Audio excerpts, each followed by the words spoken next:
বিষ্ণু বলেন জুমার দিন বরকতময় দিন, এই জন্য এই দিনে তোমরা আমার উপর আকসিরু আসসালাতা আলাইয়া, আমার উপর বেশি বেশি তোমরা দুরূদ পড়বা।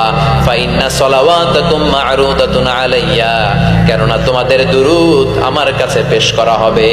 সাহাবারা বললেন কাইফা সলাওয়াতুনা মা'রুদাতুন আলাইকা ইয়া রাসূলুল্লাহ ওয়া ক্বাদ আরিফতা, ও নবী মরার পরে আপনি পচে গলে মাটির সাথে মিশে যাবেন, মিশে যাওয়ার পরে আমাদের সালাতগুলো কে আপনার কাছে পৌঁছাবে, কেমন করে পৌঁছাবে?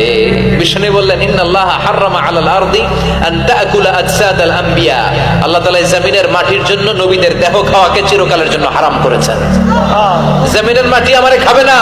আল আম্বিয়া আহইয়াউন ফি কুবুরিহিম ইউরযাকুন, নবীরা কবরে জীবিত আর তাদেরকে রিজিক দেয় কে?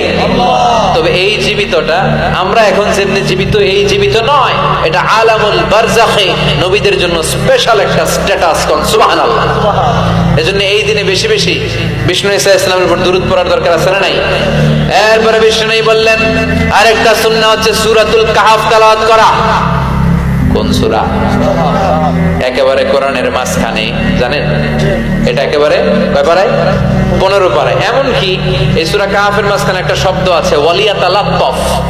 দেখবেন কোরআনের সব শব্দ বাক্য এক মানে ফন্টে লেখা, এই ওয়ালিয়াতালাত্তাফ এটা আলাদা ফন্টে মোটা করে লেখা, কারণ এটা হচ্ছে মিডল অফ দ্য কোরআন, কোরআনের একেবারে মাঝখানে। এটার আগে যত শব্দ তারপরে তত শব্দ, এটার আগে যত অক্ষর তারপরে তত অক্ষর। সুবহানাল্লাহ পড়ে ওয়ালিয়াতালাত্তাফ আছে না নাই?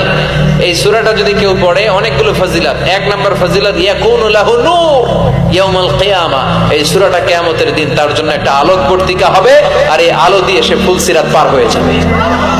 আবার বিষ্ণু বললেন সূরা কাহফের প্রথম 10 আয়াত যে ব্যক্তি জুমার দিন তেলাওয়াত করবে উসিমা মিন ফিতনাতিদ দাজ্জাল, তারে দাজ্জালের ফিতনা থেকে বাঁচিয়ে দিবে কে? আবার এই সূরাটা যে জুমার দিন তেলাওয়াত করবে 2 জুমার মাঝখানটারে আলোকিত করে দিবে কে? এজন্য জুমার দিন কোন সূরা সবাই বলতে হবে, মনে থাকবে সবার।